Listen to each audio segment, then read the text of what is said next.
And we're back again. It's the Horror Guys with episode 127. It is. I'm Kevin. I'm Brian. And we're here to talk about some horror movies. How many? 4 horror movies and a short. That sounds rather standard. We should do that every week. One seems awfully action-y this week, but it's still got all the horror themes and monsters and everything. And, yeah, I'm thinking of Van Helsing.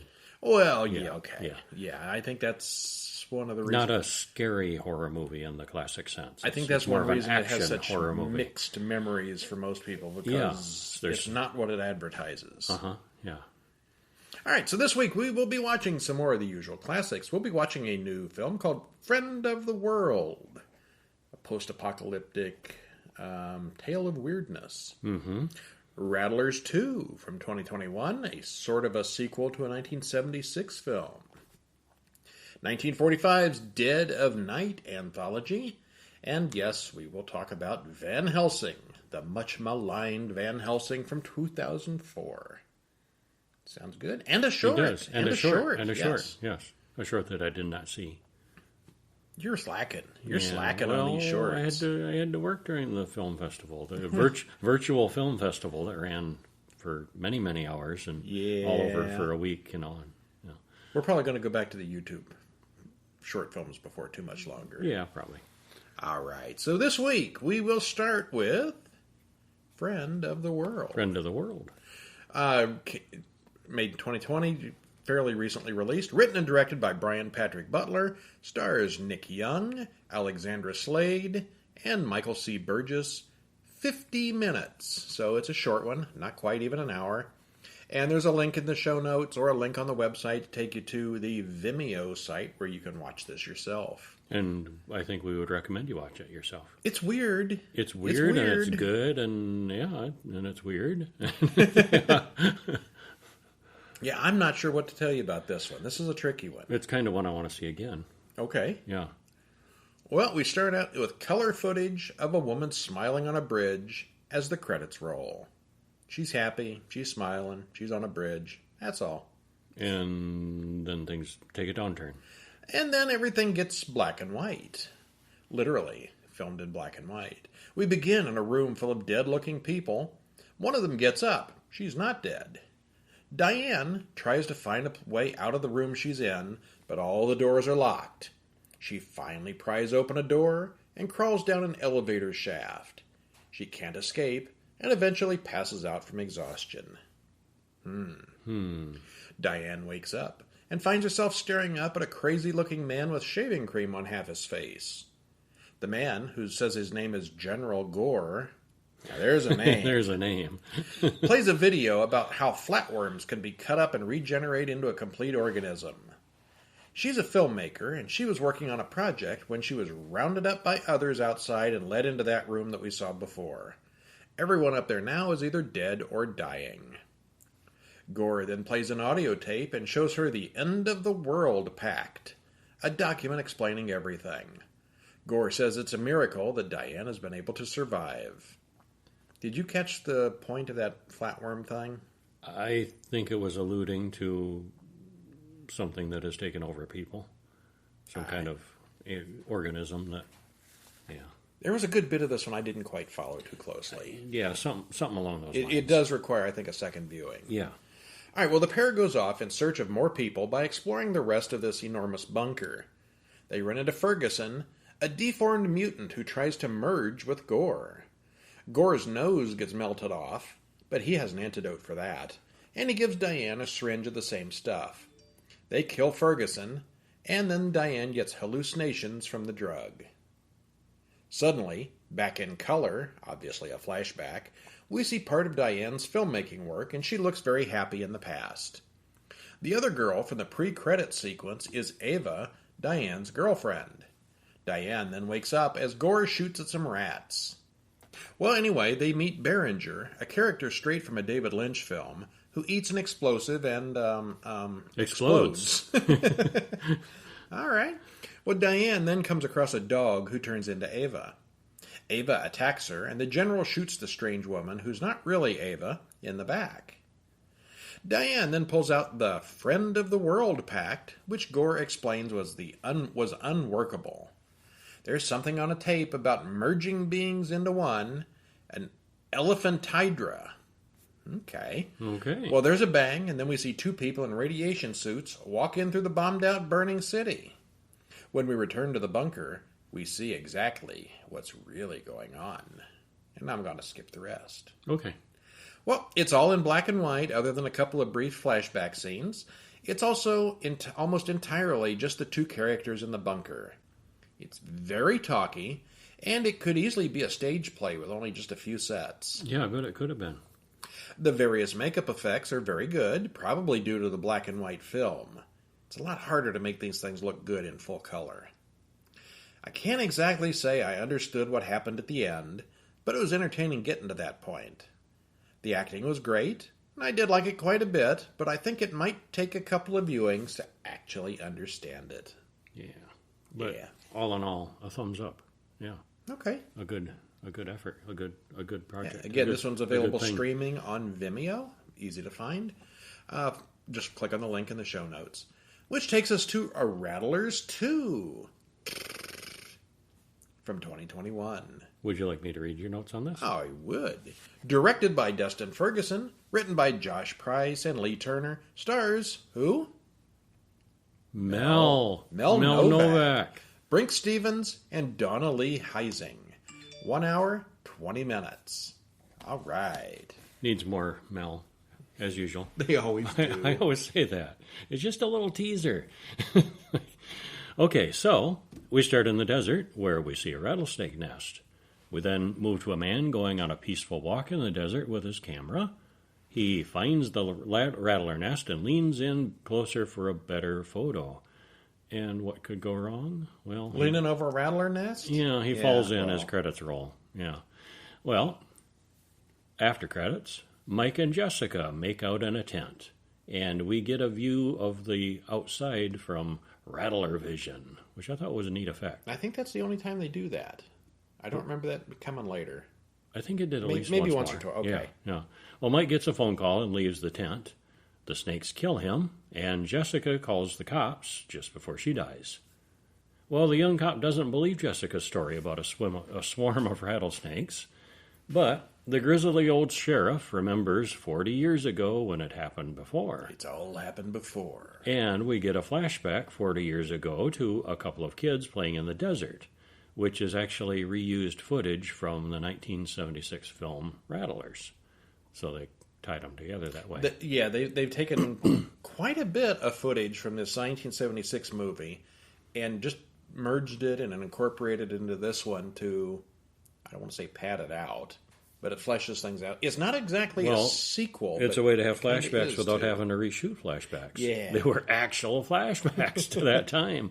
It was a an interesting idea. Yeah, and I thought it worked. Yeah.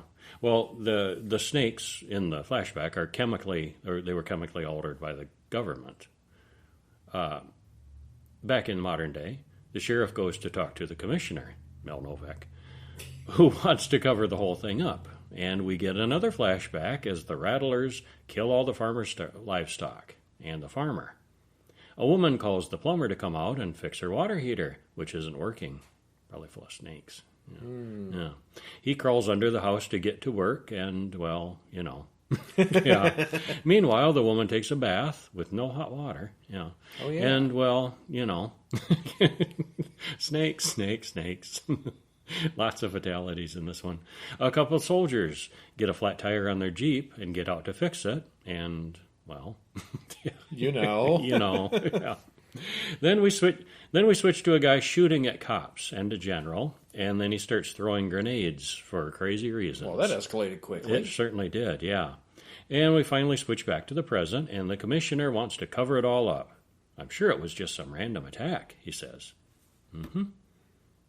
Well, the deputies interview a herpetologist. They study herpes? Yes, That's actually... Which, of course, is a joke in the film. That is a joke in the film, yeah. Could the CT4 mutagen be at work here? Now, it's supposed to degrade after 10 years, so it still couldn't be that, could it? No. Well, meanwhile, another woman takes a bath, and the snakes invade again. A group of 5 herpetologists and scientists go out to the desert to search, but they can't find any snakes. Where'd they all go? The sheriff goes to a construction site. There are some issues, but it's been all cleared up by the commissioner. It's the 4th of July, and it's time for fireworks. Everyone goes out to the field and puts down their blankets to watch the big show, and we see the rattlesnakes swarming and attacking all the visitors in the park. The excavation, along with the methane leak from the excavation, has caused the CT4 to mutate into CT5. Ooh. It's very scientific, yeah, which is obviously much worse the higher number you get. Yeah. Well, they decide to gather some explosives and blow up the source. So they all head out to the nest to blow it up. And, well, will anyone survive? How does that go? Got to watch for yourself. Oh, go ahead. Back to your commentary. Well, the trick of incorporating a film from the 70s into a modern film has happened before with Moon of the Blood Beast, which also was from Dustin Ferguson. We reviewed that, and there's a link in the notes. This time, however, it feels a lot more appropriate and natural here, as the old film is used as flashbacks, not simply filler on a character's TV set. Yeah, in that Moon of the Blood Beast, there was some woman who was just watching. Yeah, watching it on that TV. Old movie, and we saw an awful lot of that old movie in the movie, and it just felt This was forced. much better. It This felt was like better. part of the movie this way. Right, much better done. So the variations in the visual quality of the two films make it obvious what we're seeing, as the new footage is all high definition and clear and sharp digital video, and the old film is, old film. There's a lot of the same elements and actors here as in other Ferguson films, but this one does feel like it's a step up from the others as his style is continuing to evolve. If you're looking for a fun, low-budget film, you could do a lot worse than Rattlers 2. Yeah. Needs more Mel, though. Oh, stop it. Mel Novak's #1 fan. All right. What if Mel Novak was in all horror films? Oh, wouldn't that be something? That would be a what if. But our big what if this week. Even just, a little cameo in the background or so. Yeah.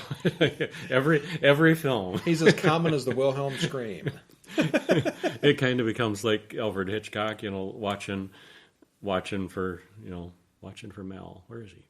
We got listeners right now saying, "Who the hell is Mel Novak?" Yeah, you got to look him up. Looking him up on IMDb. All right. Well, anyway, he used to be more of an action film star. He used to be an actor. No, he's been an actor for a long time. He's done a ton of stuff. Oh yeah, and has done a lot of indie films. Yeah. So he's got quite a filmography. Yeah. Okay. Maybe not things you've seen because it's not a lot of indie films. A lot of indie films, and not huge hits that you may remember and may know. But he was big in the 70s. Bigger, yeah.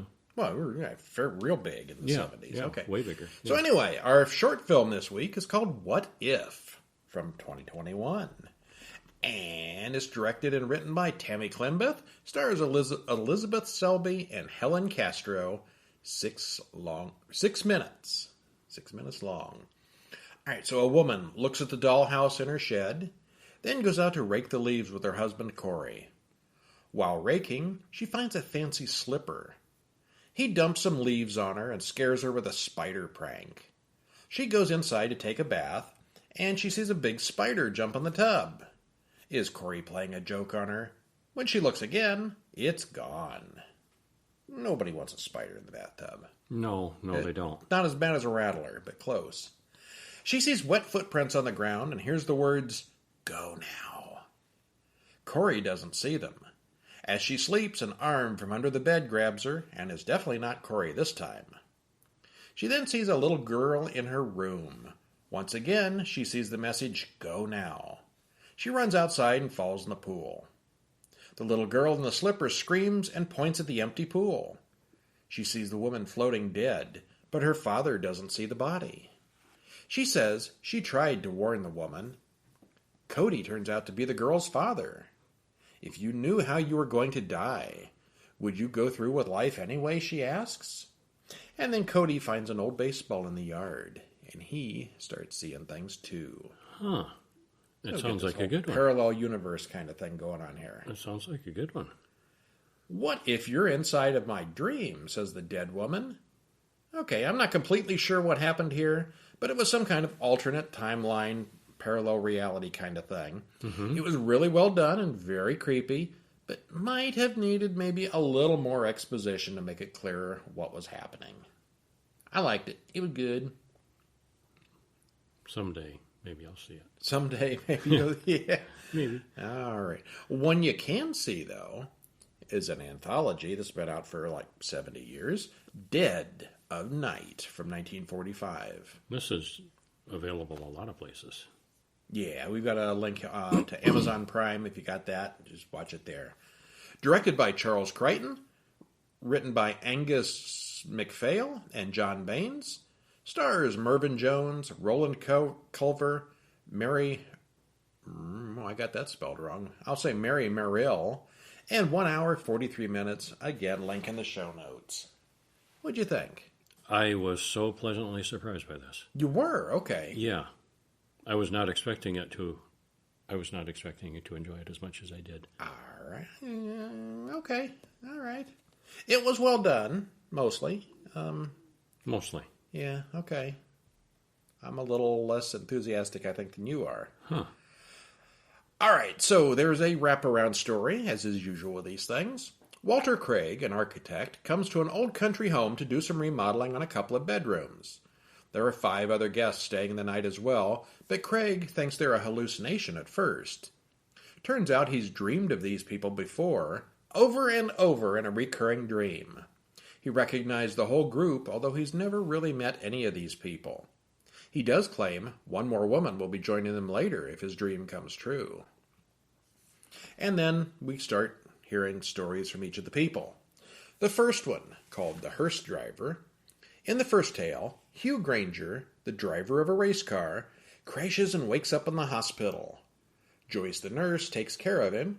That night, Hugh wakes up and looks out the window, and it's suddenly 4 p.m. and daylight. There's a hearse outside, and the driver looks up and says, what's he say? Room for one more. Room for one more. The classic line. He looks again, and it's 10 p.m. at night again. And within a week, Hugh is better and leaves the hospital. It's daytime, and he gets ready to board the bus. The conductor looks right at him and says, Room for one more. And Hugh backs off. Soon, the bus crashes, killing everyone on board. Okay, that's like a 5-minute story. It was a short one. Most of them were. Most of them were. Most of them, yeah. Back in the linking story, the 6th guest appears, just as Mr. Craig has predicted. Dr. Van Straten thinks this all may be a trick or a practical joke. Craig explains what's going to happen to the group, and it's not a pleasant story. Could Craig have been given foreknowledge in the same way Hugh was warned in the story? So the wraparound story kind of ties in with each of the individual stories that goes along. Mm-hmm. Unlike most anthologies, the wraparound story actually matters here. It does, yeah. It's part of it. Then Mrs. Foley tells her story, which happened one Christmas. There's a huge children's party, and they all decide to have a big game of hide-and-seek. Foley goes upstairs into one of the bedrooms, but she's quickly found by a boy. She's cold, and he says, it's a cold from beyond the grave, and that the house is haunted by a boy who had his head nearly cut off by a girl. They get separated, and Sally finds a secret room where she finds a crying boy. She puts the boy to bed and sings to him.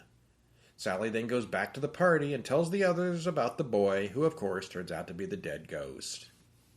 Meanwhile, back in the real world, Van Straten once again tries to debunk the story.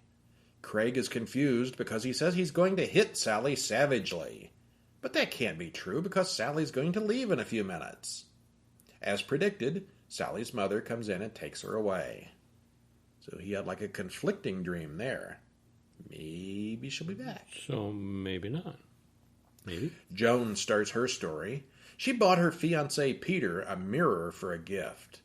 He puts it up on the wall, and later on, Peter sees himself in the mirror, but he's in a different room on the other side of the glass. Later that night, it does the same thing again. Over the next few weeks, Peter is more and more irritable. He's not sleeping well. Every time he looks in that mirror, he sees that other room. The room is trying to claim him and to draw him in. There's something waiting for me on the other side of the mirror. Something evil. Joan and Peter look into the mirror together, and he doesn't see her there at all. Peter gets better for a few weeks, then he starts seeing things again. Joan goes back to the antique shop where she bought the mirror, and she sees the bed that Peter described from his vision. They belong to a madman who killed his wife and himself in front of that mirror.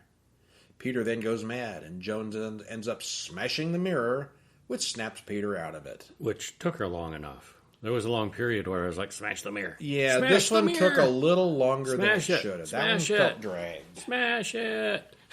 She finally did. Yeah. Well, Van Straten once again uses psychobabble to explain it all away, which is starting to annoy the other guests. Craig wants to avoid the horrible fate that awaits him, but the doctor says that's just giving in to the delusion. Then there's the golfing story. Which kind of goes on a tangent. It's compared to the rest of the movie. Yeah, it didn't belong there. It didn't. No. Mr. Foley tells his story. George and Larry were golfing partners until Mary came along, and then they became a triangle. They decide to play each other 18 holes, and the winner gets Mary. Oddly enough, Mary is fine with this arrangement. Want to play golf? Winner gets her. All right. What do you think, Mary? I think fine. The way it was presented is okay because it was just a story. Like some of the others were things that happened to these people. Yeah, this is a friend of a friend. Yeah, and this is, yes. Well, not even a friend of a friend. It's more of a joke story that he's telling. Okay. Because he doesn't have anything, scary about himself to tell. So, I think it's a little forgivable, but it just seemed out of place, though. It's silly. Compared to the other stories. Yeah, it's very silly, very very much Abbott like a fairy tale. Abbott and Costello could have done this. Abbott and Costello do a sort of fairy tale. Uh-huh. Yeah. George wins the bet, but Larry thinks George cheated. Larry walks into the lake and kills himself. Well, that escalated quickly. George then gets engaged to Mary, and Foley then plays George, and they come to the hole by the lake. George and Foley, the guy who's telling the story, do a play. George hears Larry's voice. The ball jumps around, and the trees attack George. Larry appears out of nowhere and tells George to give up both Mary and the game of golf. Larry can't disappear again as he's doing something wrong. Some sort of hand-wavium. George and Mary get married, but Larry is never far behind, even on their wedding night. He can't get more than 6 feet away. That's going to make That's a awkward. Rule, That's which will be awkward. For an awkward wedding night. George accidentally trades places with Larry, and then Larry goes into the wedding bed with Mary, with George just sort of gone. Yeah, and it's very comedic. It's all very silly, and the others aren't. All right, finally, Dr. Van Straten tells a story about a ventriloquist who has gone insane. Van Straten was called in to evaluate the patient, and the ventriloquist, Frere, won't talk unless they get Hugo the dummy back to him. In a further back flashback, Sylvester, a different ventriloquist, goes to see Frere, and Hugo the dummy is impressed with him. Frere and Hugo get into an argument and leave the show. Sylvester goes to Frere's dressing room to talk to Frere, but only Hugo is there. Sylvester says it sounds just like the dummy was doing the speaking. "You don't know what Hugo is capable of," says Frere. Someone here clearly has mental problems. The question is who? Or is the dummy real? That night, Hugo insults a group in a bar, and Frere gets beaten up. Sylvester goes to Frere's rescue, and Frere explains that Hugo is the one who runs the act. Later, the two men find Hugo in Sylvester's room, but Sylvester didn't carry him there. Frere shoots Sylvester, who is going to recover eventually. Van Straten then gives Hugo back to Frere in the jail cell, and Hugo threatens to go with Sylvester when Frere goes to jail. Frere then smothers Hugo, but it isn't so easy to get rid of the dummy. So, room for one more? Talking ventriloquist dummy? Mm-hmm. It's like Goosebumps. Classics. It's like Goosebumps. Kinda, yeah. All right, well, back in the real world, things start unfolding as Craig said it would from his dream. Craig says Van Straten killed one of his friends and then strangles the doctor. What? Craig then runs from story to story through the mirror and the Christmas hide-and-seek, killing the various other people as he goes. They end up throwing him in a cell with room for one more. Except he's not alone. Hugo is in there with him. Hugo then strangles Craig. Craig wakes up. He's had that damn dream again. He gets a call from Mr. Foley to come out to his country home and help remodel some bedrooms. Uh-oh. Makes an endless loop. He thinks that name sounds familiar, but he can't quite place it. Maybe by going, it'll help him get rid of those horrible nightmares. Maybe. Or will it? Or will it? Yeah. All right, well, the golfing... I looked up a thing. Okay. The origin of that room for one more. Uh-huh. It was a 1906 ghost story by E.F. Benson called The Bus Conductor. 1906. Okay, so Yeah. it was old even here. Uh-huh, yeah. And then, of course, there was that Twilight Zone episode, 22, in 1961. Yeah, where it was yeah. also used. There's been lots of stories. Yeah, and lots of stories. But that was the first origin of it, was 1906 by E.F. Benson. Okay, cool. I know I've read it several times, different stories. I don't know by that guy or not. Well, the golfing story was done mostly for laughs and almost had a fairy tale quality about it, but the other stories all take themselves very seriously. Actually, the golfing story was so over-the-top silly that it really didn't fit and seemed out of place. And I wonder how many stories have been told with the main idea from the Room for One More story. The Haunted Mirror was stretched out a little too long, but most of the stories were just the right length. Unlike most anthologies, this wraparound story actually had a lot going for it, as entertaining itself. Some of the stories were better than others, but overall it's a really good, really old anthology film. Yeah, for its age and black and white, and yeah, I really enjoyed it. Yeah, I always thought the anthology films started like in the 60s with those Corman movies, Tales of Terror and stuff. No, we've seen a few of them from the 30s and 40s. Mm-hmm. Not a new idea. Yeah. All right, something else that didn't have a new idea. Van Helsing from 2004. Written and directed by Stephen Sommers, stars Hugh Jackman, Kate Beckinsale, and Richard Roxburgh. 2 hours, 11 minutes, and there's a link in the show notes that'll take you to Amazon to watch it. Everybody should. It should be mandatory that everybody has to watch this. All right. Oh, this is long. This is a long one. Oh, don't read it all. All right. Just read it, Well, there's a guy skim it a bit. Guy named Van Helsing who fights Count Dracula, and Frankenstein gets in the way, and there's a werewolf. Yeah. It's got all three of the universals.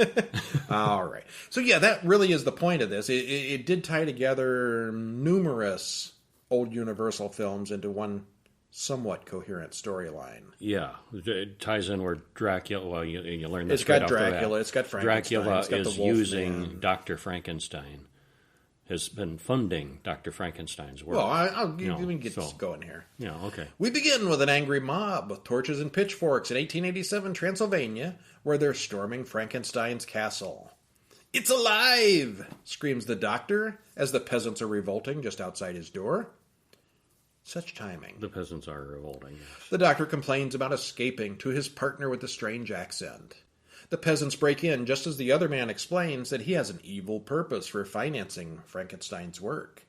The doctor runs him through with a sword, and we see that his partner is Dracula, who doesn't care about that sword at all. No, that didn't really bother him a bit. He kills In fact, he uses that to kill the doctor. Yeah. He's still impaled with it, and he yanks the doctor toward him and stabs the doctor with the sword that he just ran him through with. Oops. Yeah. All right, well, he kills Dr. Frankenstein, and the monster takes exception to that, throwing Dracula into the fireplace and running off to the windmill on the hill, which, if you've seen the original Frankenstein, you know how that ends. As the windmill burns, the monster roars at the crowd. Dracula and his brides arrive to save the monster, just after the whole thing collapses. Yeah, He's too late. Too late. 1 year later, we see Mr. Badass Van Helsing. That is his first name, right? Yes. Yeah, Badass Van Helsing, chasing after a Badass cartoony Van Helsing. Mr. Hyde through the streets and rooftops of CGI Paris. Easy to forget Mr. Hyde's in this. Yeah, because it's kind of horrible. It's very CGI. Oh, for sure. boy, it's very 1980s CGI. CGI-ish. 2004. Yeah. We see that Van Helsing seems to have inherited all of Batman's toys, which goes very badly for Mr. Hyde. V.H. Van Helsing is, of course, branded a murderer as he rides back to his bosses at the church. We then get some long exposition explaining why V.H. works for the church. Van Helsing's boss reminds us of James Bond's M. Very much so. Yeah. And then he gets matched up with a Q, too. He does. There's some nonsense about a family that must be saved by killing Dracula, and he then meets Carl, who is essentially James Bond Q character with the cat gadgets. Van Helsing decides Carl should just go with him as an assistant. There's a reason James Bond never took Q along. Yes, there is. Yeah. He's not good at this. Suddenly, there's a werewolf attacking Velkan and Anna in the woods. These are the characters in that family that the boss was just talking about. It's some kind of a trap for the werewolf that goes wrong, and the very CGI werewolf runs through the woods after her with lots of shaky cam. Eventually, the werewolf and Velkan go over the cliffs, absolutely, positively, unquestioningly, to their deaths below. Yep, last time we'll see them. Well, there's a travel montage as VH and Carl arrive in Transylvania. VH and Anna argue briefly, and she orders their deaths just at the exact moment that the brides of Dracula attack the village. Is that timing or what? That was some timing. Van Helsing shoots his rapid-fire machine gun arrow shooty thing at them and misses 1,000 times until the sun pokes out through the clouds. See, I kept saying, if you shoot where they're going to be instead of where they were, you'll do better. He kept doing that. Like, it's a machine gun stake thing, and rather than... Rapid-fire machine gun arrow shooty thing. Yeah, rather than shoot in front of them, or, Anticipate. It was not professional shooting. Well, the clouds return, as clouds often do, and the vampires attack again. Too bad, so sad, taunts one of the vamps in a Transylvania accent. What? Really? Yep, really. Van Helsing finally manages to kill one of them, and the other two fly away. Too bad, so sad. So sad. Dracula then scolds Igor for torturing their pet werewolf. Why do you torment that monster? Igor just looks up and says, It's what I do. What I do. As if that's the most obvious thing in the world. Yeah. Meanwhile, Anna, who dresses like a pirate queen for some reason, I guess gypsies cool. and pirates are the same thing, right? Because it's cool. Yeah. She looks cool. She didn't want to dress in vampire black like in that other movie. Mm-hmm. But it's kind of the same character. All right. Well, she fills her pockets with her own elaborate armory and continues to argue with Van Helsing. We Transylvanians always look on the bright side of death, she explains with a straight face. Anna soon runs into a werewolf who turns out to be her brother Velkan, who, he didn't die on that cliff after all. He's back. They say Dracula has a cure for werewolfism, so Anna wants to find Dracula for that, in addition to wanting him dead. Meanwhile, Dracula and Igor are trying to rebuild the machines from Frankenstein's lab. They want to put Velkan in the machine, as his werewolf power will combine with the electric life force generated by the machinery to generate a surge of life-giving energy. It's all very scientific. Very sciencey. Yes. Anna and VH go to the castle and find hundreds of gooey, drippy eggs hanging from the roof.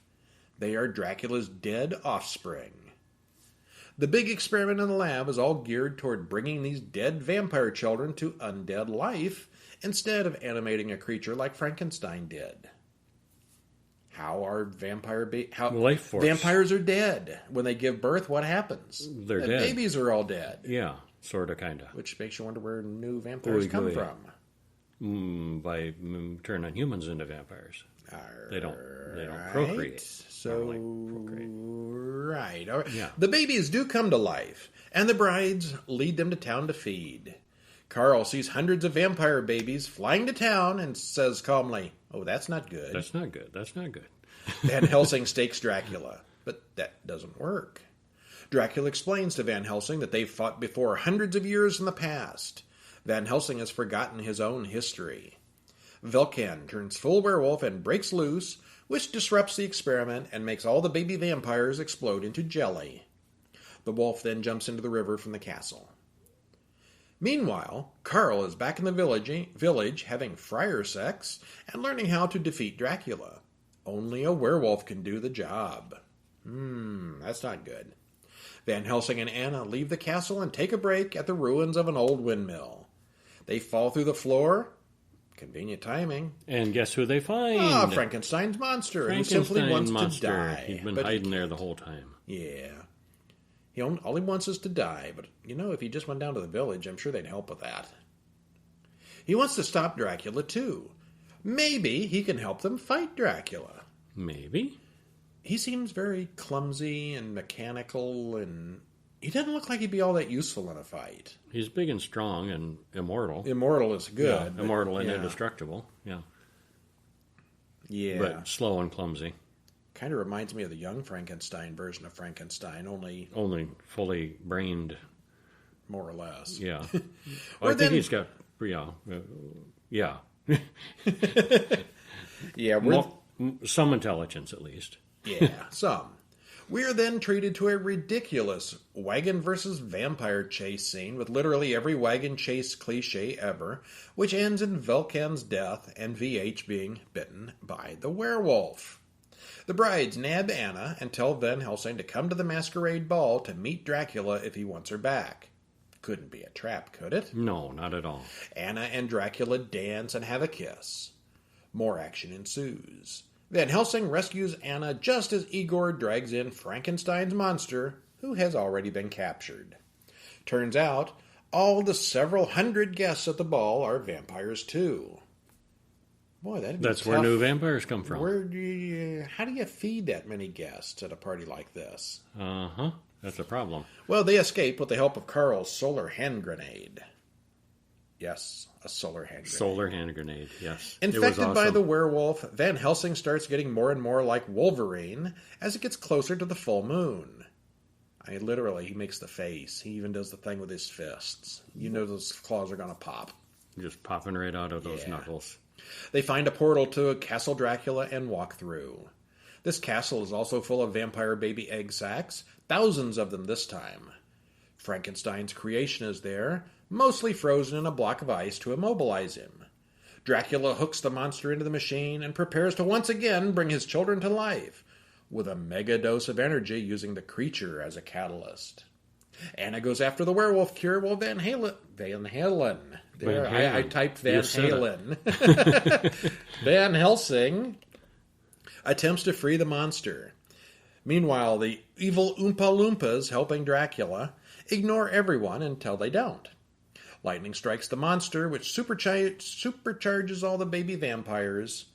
Dracula goes full hellspawn and fights with Van Helsing, while Carl fights Igor, and Anna fights the final bride of Dracula. So everybody pairs off. Van Helsing tears off his shirt and turns full werewolf, which gets Dracula's attention. That was the werewolf part or the shirtless part? Both. Okay, well, they fight. Van Helsing wins, Dracula dies, and all the baby vamps go to jelly. Anna then injects Van Helsing with the cure just as Carl is about to kill Van Helsing. Yeah, Carl's going to say, the werewolf must be destroyed, so he wants to kill Van Helsing now. But Anna gives him the cure. Chain. Yeah, cures him just in time. Anna, on the other hand, dies in the attempt, because reasons, and they burn her body just to be safe. Meanwhile, Frankenstein builds a raft and sails to parts unknown. Van Helsing and Carl then ride off into their next adventure, which never came because it flopped. And as he's sailing away, he says, "Bye. Bye. I know I'm really Frankenstein's monster, but I don't mind if you call me Frankenstein." Bye. Frankenstein was really his name, but that's okay. Well, he doesn't call himself Frankenstein's monster either. You'd think he'd come up with a name, like call me George. Yeah, or Carl or something. Yeah. No. Well, this is an easy movie to poke fun at because there's so much silliness in it. Some of those quotes that I mentioned, there's a lot of humor in it. They were intentional jokes. Yeah, intentional humor. There's a lot of unintentional humor in it also, I think. In many ways, it's more video game than movie, but there is a lot of good here also. The non-CGI sets and visuals are excellent. The castles are really cool. The characters are really cool. The monsters are really cool. But the really bad CGI has not aged well. It does show that it's CGI. The werewolf is kind of awful. But the overall, vampire, the bat version of Dracula is kind of terrible. Overall, I liked it, though. Apparently, werewolves turn back to human every time the moon goes by in the clouds, which has to be really annoying if you're a werewolf. Changing back and forth, Yeah. I'm a monster. I'm not. I'm a monster. I'm not. not. Oh, I want to know where Vulcan's clothes kept coming from, since we saw him tear them off multiple times. Yeah. Yeah, he does the Hulk thing where he turns into a werewolf. Afterwards. Werewolf run around naked because they got fur. Yeah. But then when he becomes human again, he's got clothes on again. Suddenly. Yeah. Now, we explained it with Dracula. His clothes are part of him. He's a shapeshifter. Yeah, Dracula makes sense. Yeah. He comes out of the fireplace, he's all skeletonized and burned up, and the clothes are all burned up, and they poof into, they heal too because they're part of him. Yeah, Dracula's that big bat form thing. And he doesn't really wear real clothes. It just looks that way. He's just morphed into a human appearance. Yeah. And when did Dracula hire those little Oompa Loompa henchmen? Yeah, all of a sudden they were there. Yeah, they were. Yeah, we need henchmen for this scene. Where can we get some? Oh, I don't know. We'll just have some little Oompa Loompa.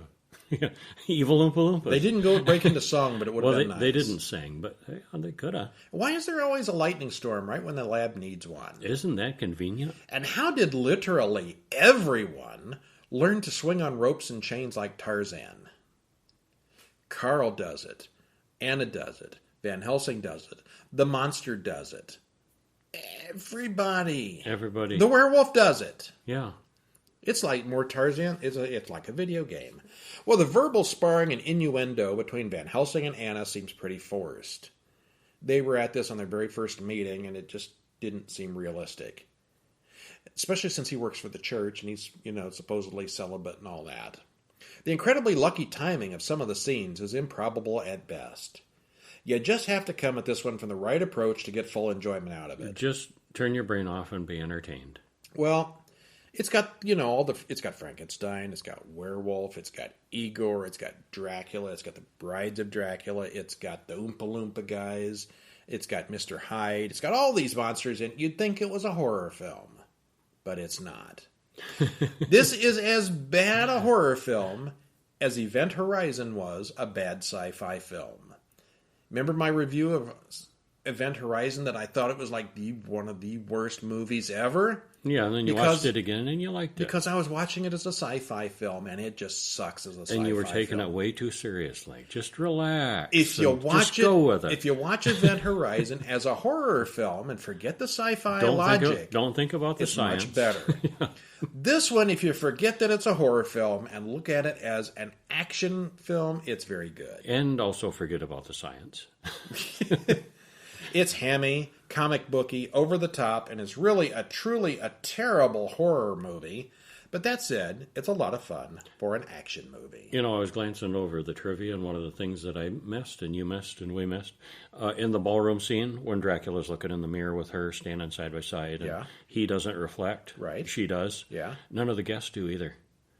They're all standing. Oh, yeah, she's in the room behind. Alone, isn't she? Uh-huh. Yeah, okay. Yeah, that's a giveaway before it's revealed that they're all vampires.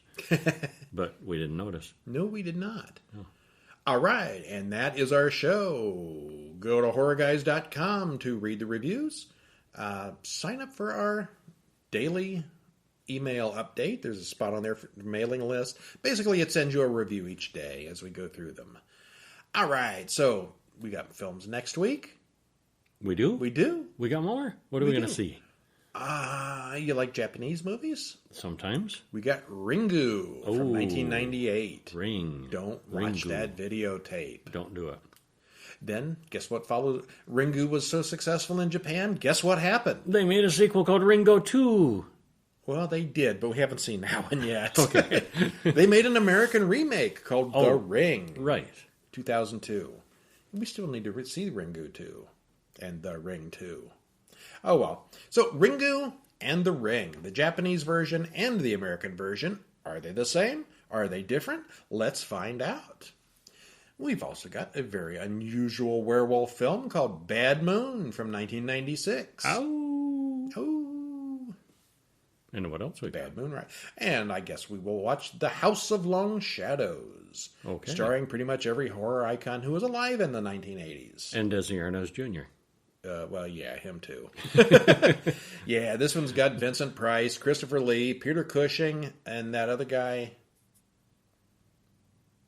John Carradine. Yes, John thank you. Carradine. I wanted to say Hugh Laurie. Like, why? No, What? I don't know where that name came from, but that's the only one No that Hugh was coming Laurie. up. All right, so yeah, it's basically a haunted house kind of thing with all these old horror guys in it, and maybe we liked it, maybe we didn't. We'll find out next week. Yep, we will. And I'm Brian, And I'm Kevin. and we'll see you next week. See ya.